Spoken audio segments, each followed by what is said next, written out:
And it's more like embracing maybe pain and trauma and feeling connected to people, that you're not alone with it. And that's always what I want people to receive with our music, is that they're not alone with what they're going through.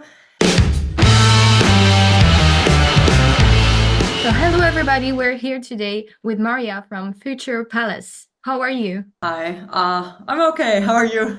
Good. We're here today Nice. to talk about your upcoming album, Distortion, that will be out on September 6th, if I remember good. Yeah, next week, I think. Yeah. Yeah.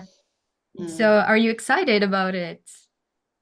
Yeah, it's very crazy. Like the time was flying this time. Like Yeah. I said it every time, but this time it felt like we've done it yesterday. Because yeah, we've just been finished recording in January, so this year has been going by so quickly. It's insane. Mhm. Yeah, but I'm excited. So, how long did you work on this album? When did you start working on it? Well, instrumental wise, we started working on it last year already. I think some of the demos, Manuel, our guitarist, said he started doing years ago already, which Mm-hmm. I didn't even know, like 10 years or something ago. I'm like, what? I didn't even know. So from his side, maybe even longer, but for me personally, I mean, officially we started with Malthus, which was released last year. I think it was last year in like springtime. So that was kind of officially the start of the album, even though we didn't even really plan to do an album back then. And then we kind of started working in different chunks, like Yeah. periods of time, because we've then went to the studio. I don't even know when, like, I don't know when. It's like summer or something, to do like the Echoes of Disparity on Uncontrolled. And then after that, we went in the studio for 2 weeks straight and did all the rest of it. And I've done most of the stuff around December. Yeah, it's been very, very stressful because we've been on tour last year. We had our first European headline tour Mm-hmm. at the end of last year. We've been, was it last year? I might really lost track of time. I think last Yeah. year, yeah, we've been on tour at the beginning of the year with Electric Callboy. Then in the middle of the year, we had festivals, and there was just rarely any time. And Mm-hmm. so I started at the end of December, and we had to delay the entire studio thing because I had a infected wisdom tooth, had to get Oh. an emergency surgery, and it was all very annoying. So it was a very short period for me personally, and a very stressful one. And what's your favorite thing about making an album? What's your favorite part of it? Finishing it. Yeah, I don't know. I think personally I just say that because I'm still like in the process. I'm so happy Yeah. it's over because it's like a lot of work. I think personally, maybe doing the visuals. I like doing the songs from scratch and sitting down and having this power of changing everything. Yeah. I like songwriting and it feels nice and it's very therapeutic for me because yeah, I talk about so many personal things while Hmm. songwriting and it helps me out a lot and singing and everything. So that is a fun little process, but also doing the videos and thinking about the entire aesthetic of the album and giving it a theme. And I love the creative process. And actually, now that I think about it, I was so stressed last year with all the live shows and playing Run for that long. That was our first time ever playing an album live Yeah. because before Run, we didn't really have a tour. So we kind of collected all our life experience these past years. And I got kind of like overwhelmed by everything. And here and there, since I do have depression, I kind of lost joy of doing it a lot of Yeah. times. And there were days when I really didn't have fun a lot of times. On stage, I have fun, but all the other things behind the scenes can get very stressful. Hmm. And some days you question yourself, why the fuck am I doing this even? Like, it's not even, a very well paid job and stuff like that. And sometimes your brain can end up being like, why do I do this? And with Distortion, I found love for this again because I love creating so much and Yeah. I love doing art so much. And I think that's my favorite part. It's just creating. Yeah. And this album, do you have one word to describe it? No, I think Distortion sums it up pretty well. Yes. Actually, that's why I chose that as a title, because it's inspired by the term cognitive distortion, which is from psychology, Yeah. and it also has lots of distorted guitars on it, so it just makes sense. The only thing Distortion doesn't really include from the name is that it also has like some here and there techno and pop and new metal influences, which are pretty Yes. new. So it is diverse, but I think the album title sums it up the best. Distorted Okay. And distortion, yeah. do you have other bands or artists that influenced you for this album? Since we had like barely any time, to be honest, not that much this time. Yes. I think way less than with any other album. We used to have, I just found that recently, we used to have like a working sheet with reference tracks that we kind of want to go to. I would here and there send Manuel for a few like reference tracks for instrumentals, just sound wise. Like, could you maybe make the verse more synth soundy, like Yeah. this song, or could you go, for example, with one song, I showed Manuel a Linkin Park song because I was like, we have to make this like a 2000s new metal thing, and let's go. I Yes. love Linkin Park, and I was like, the song already sounded so similar to this Linkin Park song, and Manuel is not a big Linkin Park listener, but I was like, let's go in that direction, please, because it fits so well. I think that's yeah. I've went with many different examples, also with rappers, and I was more looking at sounds, not really bands. So it Yes. was specific sounds, so it's hard to sum up. Yeah, some 80s influences, some Linkin Park, some here that That's many cool. And different. what's your favorite song from the album? I used to always say Decorabia, Yes. because it's very different, it's very dancey, but it's also, to me, a very, very special song with the lyrics and very, very emotional. Also, I love the video so much. It was the final video we shot, and it's also one of my favorite videos from us. I think it might still be that song, to be honest. We do have a few cool songs on there that I also enjoy and maybe suit us better, but I think it's that song. And are you still excited to play them live, even though tour is really exhausting? But which one are you Yeah. most excited to play live? Well, as I said, with now having a bit of a break and with having this new album process happening, I feel Yeah. way more motivated again because now I have my new created stuff, and I Yeah. love new things. I love change. I love new stuff. So Amazing. that's the best case for me to do something for the first time. I'm actually excited about every song, and I enjoy playing every new song live. We played Decorabia 3 times now, I think, live, and it's very, very fun. Dream State is also very fun, but also challenging to play live. The Yeah. Echoes of Disparity is cool because we have Charlie.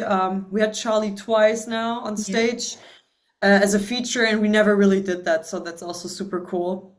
Um, but yeah, I don't even know. I think all of them will be exciting for their own special reasons. So I cannot say. I think a Fool on the Devil's Reigns could Yeah. work very, very well live. So yeah, that one is exciting. And you were talking about Charlie. Do you have a dream artist you would like to work with? A dream featuring? I think many. I was thinking about so many people. It kind of depends more on the song, to be honest, Yeah. because I don't really just want a person on there. I really wanted to fit the song. And of course, for the Echoes of Disparity, a female artist was very, very important to me, and who also does harsh vocals, but also clean singing. So it's yeah, very song dependent, I would say. So I don't know what kind of songs we're gonna do in the future. We Hmm. once even had like we asked a rapper once for a song, but sadly didn't respond. Oh. Um, or even like international artists, like having Japanese speaking people and artists on Yeah. there, or yeah, just so many options, or maybe someone from an entire different genre. I really love what Bring Me the Horizon do with their features. Because recently they've done a feature with Aurora. Yeah. She usually does like very different music, and I think it works so well Mm. and so nicely. And I Yeah. really love when you combine two genres together.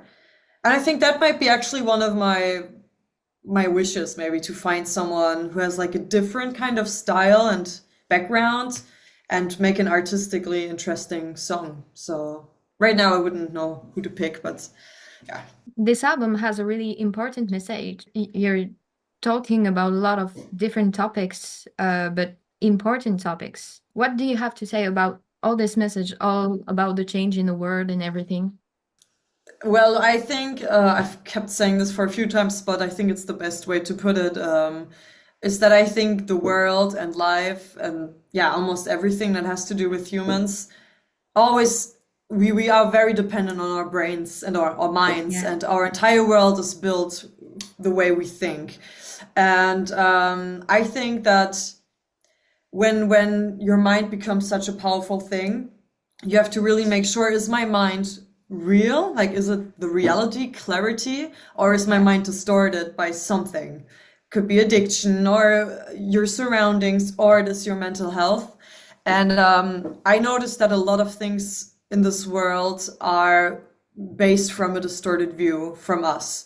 If it's a fight with your partner, or if it's a teacher getting overly angry at a student, or a stupid asshole who wants to burn down a country. I think many, many, many people have a very distorted view and they don't even notice, or they don't want it to be true because they think, oh no, I'm good, I'm cool. Hmm. But I think a lot of things in life are caused by mental illness, and a lot of people don't even know they have one.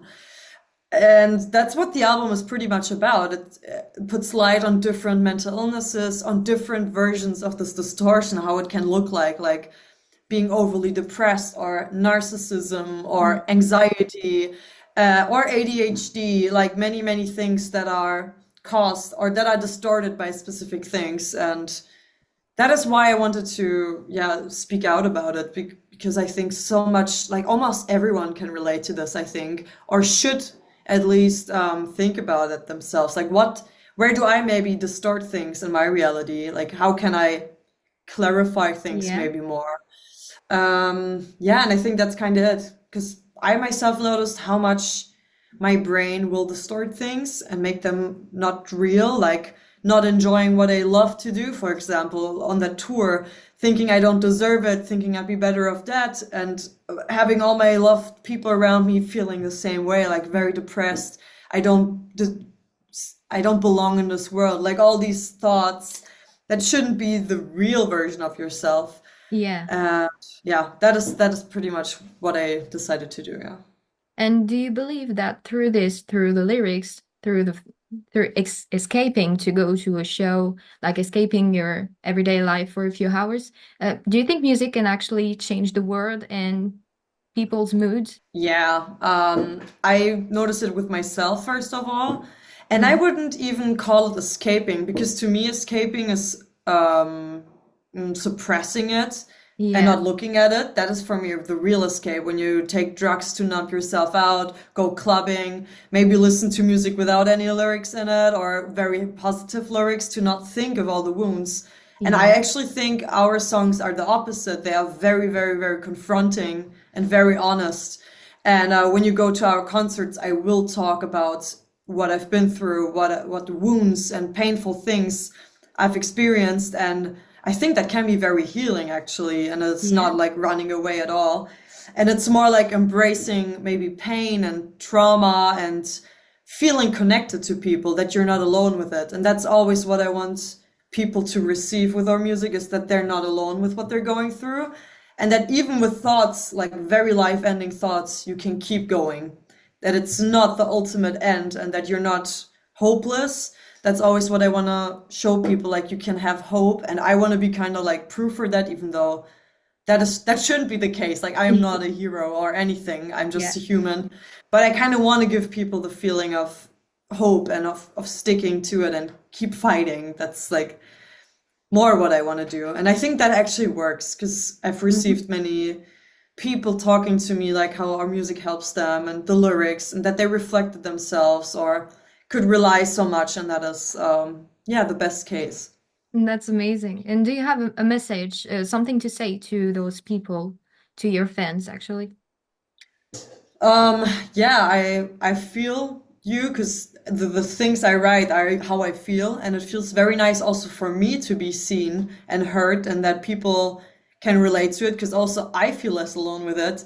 And it's like a win-win situation if both people or many people can feel seen with this and kind of stick through it together, is kind of what I want to give people as a message. Like, let's all stick to this together.